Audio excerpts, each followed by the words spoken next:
Target Purder in motion. They'll roll right. Purder blocking this time. Walker going for the home run. Deep downfield. Intercepted. Heck of a catch made by Troy McGowans. McGowans was on Wilson. 6% of third down conversions. Third and long. Over the middle. Complete. Great catch. It's Colton Korn. Old reliable on third down. First down. It seems like Charleston Southern has shaken off that rust that they were so worried about. Breaking tackles. Robinson to the house.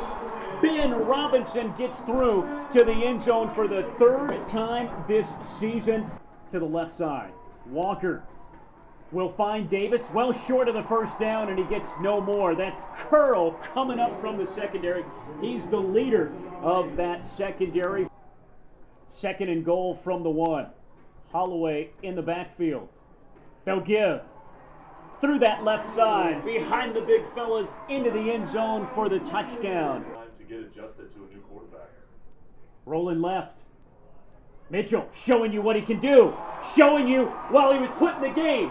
And showing you the way inside the 10 and to the end zone. He falls in for the touchdown. Rob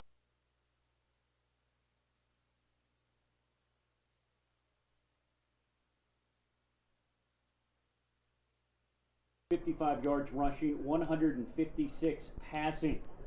They worked on some passing. And their quarterback going to take it himself on the belly option, the keeper. And Busnell puts the exclamation point on what has been a fantastic game for the redshirt freshman. Walker started off good, but is having trouble since. Solomon Brown has something to do with it. The Big South Conference Freshman of the Year wraps up and brings down Watson. Offensive Player of the Year, but he was paving the way for the other running back. Mitchell to Hammond. There's the hole for the Big South Conference preseason Player of the Year. Out to the 31-yard line, Darius Hammond. Play breaks down. He brings an added dimension to this offense, and the wide receivers have to keep their eyes towards him because something can happen downfield. Improvising here, and he gets them inside the 10. First and goal. Here and doing the same thing with his explosive plays. Option right, makes the cut. The JUCO transfer finds the end zone for the second time tonight. The two quarterback system is alive and well here in Charleston. Big South this year. It has been quite a run for Charleston Southern. Option left. Johnson keeps it, breaks a tackle. He's motoring down the far sidelines. He's at the 20 before he's roughed up and pushed out of bounds. 1.5 a carry. Most of that has been on the backs of Bridges. Harvey with a nice reception there. Now Walker rolling, and he will sling it. Our defense did really great. We've been practicing for 3 weeks, and we've been just ready to just get after someone, and I think we did a great job. I think we held them right at like 102 yards. That's pretty good. How does it feel like to finally get back after 3 weeks of It feels like we went through another camp, honestly, and it's hard on our bodies because we've been 3 weeks with just beating on each other, and it feels good to get a win after not hitting anyone but us for the past 2 weeks. So. The last time y'all played Coastal, I know y'all weren't happy giving up 58 points. Was there a little bit of determination today to say, hey, we need to make a statement that we're better than what we played against Coastal? Yeah, we knew that Coastal was a little bit better than PC, but our goal for every game is just to get a shutout. And unfortunately, we got 3 points, but I mean, we still did a solid job. Like I said in the last week, we have a mixed mentality. So it's a lot of unselfishness of backups. Maybe the guy to make the play. So we all just family out here, and everybody's trying to contribute, put in their piece. How does it feel to come back here after 3 weeks of going through a hurricane and sitting around? Oh man, it's been a long time. Everybody been real uppity about it, ready to get after somebody. Practices get a little scuffly, but everybody's ready to play. As long as we didn't waste all the warm-ups. Seems like it doesn't matter where you are on the depth chart, where anybody is on the depth chart. Anybody can get in and make a play. Listen, I mean, that's kind of mentality you got to have. That's for really anybody. Like, if you're a 2 or 3 or 4, you can't really be mad about it. You just got to truthfully say to yourself why you're there and work to get there, and everybody will get their chance. And when you get in, you got to make the best of it. You talk about your 78-yard run. I mean, you're kind of known as the guy that slings it around a little bit, and then you go off on the long run. That play is pretty interesting because I didn't even know I was going in, and they kind of just said, Rob, get in. All I had time to do was buckle my helmet, and 78 yards. Anything for the folks back home in Beaumont? Oh, man, shouts out to the 409, South End, Beaumont, Texas, out here in South Carolina. Live for my hometown, my family, God, most importantly. But it's an honor to be out here representing Texas and family. Only me and Kyle, only 2 guys from Texas, so we got to put on pretty good. Just got to talk about your game and the defense overall tonight. Oh, man, the defense, man, we were just hungry. I mean, it's been 21 days since we've been out there. We were just eager to be out there. So when we finally hit the field, it was just time to go. Quarterback, I knew they were going to hit me with that fly route.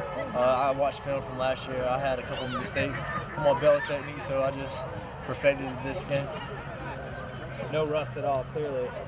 Huh? I mean, how good did it feel to get back out there after 21 days off? Oh my God, man! It's like just straight relief. Coach Staggs, he's probably more hyped than anybody. So having him as a DA coordinator, it's just he brings so much more fire. So he's really the leader of the defense. So. You know, for 2 weeks now, 3 weeks, whatever, you were concerned about timing and execution, and I mean, considering you've got to be pretty pleased with the way you played. Yeah, I thought it was a pretty complete game. I was a little disappointed there when we turned it over. We turned it over one and gave them the points, and if Mike Holloway wouldn't have stole the ball there on that second fumble, we'd have another one. But I really thought we played hard and executed really well. Defense did outstanding. Got to clean up something in special teams there. But what I was worried about was executing and coming out, and I thought our guys did a really good job. And it was good for us to get that feeling back, be back here in front of the home crowd. It was a great atmosphere. So we're excited about being 2-0 and moving forward. 3 quarterbacks totaled over 200 yards rushing. You have really good backs, but you played 3 guys today. How do you think all of them played as a group? Well, I thought Shane threw the ball really well, and made some good decisions there, especially on some third downs. I thought he struggled in some of our read phase stuff there, so we didn't mess with him. Rob and London, you don't know if they're going to throw it to the right person or not, so and you don't know if they're going to pitch it either. So, the running backs told me when those guys go in, they know they're not getting the ball. So, but those guys are dynamic. It's just if we can get them to the point where they know what they're doing all the time, it really gives us probably the most talent that we've had there to be able to throw and run. So I was pleased with. Shane got banged up a little bit, and Rob came in and did a nice job. And I was pleased with London. London's worked hard, and just to get him some game reps and see if he can handle some certain situations. And so the practice time, the layoff, I think helped those guys calm down a little bit. And that hurt us in some other ways, but I think it helped them get more comfortable with what we're doing. Recently, this game's being played a lot closer than it was tonight. I mean, with this layoff, what kind of momentum do you think you have going forward now? Yeah, part of the reason these have been close is probably, Coach Chappell's fault, to be honest with you, and not handling the game the right way. They've always been in between coming off a Vanderbilt loss 2 years ago, and then last year getting ready to play Coastal, and I'm not doing a good job. And I think the layoff actually helped because we were ready to play these guys, and I think that showed. And I think now that we've our defense got back on track, they were a little ticked off from the Coastal game, getting up so many points, and now they come out here and basically shut these guys out.